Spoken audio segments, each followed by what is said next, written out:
पुढच्या बातमीकडे जाऊया। राज ठाकरे यांच्याशी युती संदर्भात मोठं वक्तव्य केलेलं आहे। ठाकरे ब्रँड लोकांनी स्वीकारलाय, आता राजही सोबत आला आहे असं उद्धव ठाकरेंनी म्हटलंय। उद्धव ठाकरेंची महामुलाखत आज सामनामध्ये प्रदर्शित झाली। या मुलाखतीमध्ये उद्धव ठाकरे युतीबाबत काय वक्तव्य करणार याची उत्सुकता होती। मात्र पहिल्या भागामध्ये त्यांनी युतीबाबत विस्तृत भाष्य केलं नसलं तरी राज ठाकरे सोबत आल्याचं नमूद केलंय। ठाकरे हे वारे नाहीयेत। आमची पाळंमुळं ही गेल्या कित्येक पिढ्यांपासून महाराष्ट्राच्या मातीमध्ये रुजलेली आहेत, खोलवर गेलेली आहेत।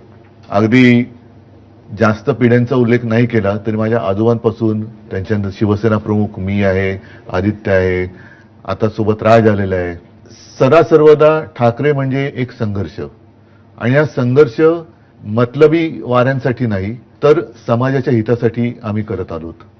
त्याच्यामुळे आम्ही सत्तेत किती काळ राहिलो यापेक्षा सत्तेच्या विरोधात म्हणण्यापेक्षा जे काही अनिष्ट आहे त्याच्या विरोधात आम्ही संघर्ष करत आलो। आणि म्हणूनच हा जो काही ठाकरे ब्रँड म्हणा, हा आम्ही नाही बनवलेला, हा लोकांनी स्वीकारलेला आहे।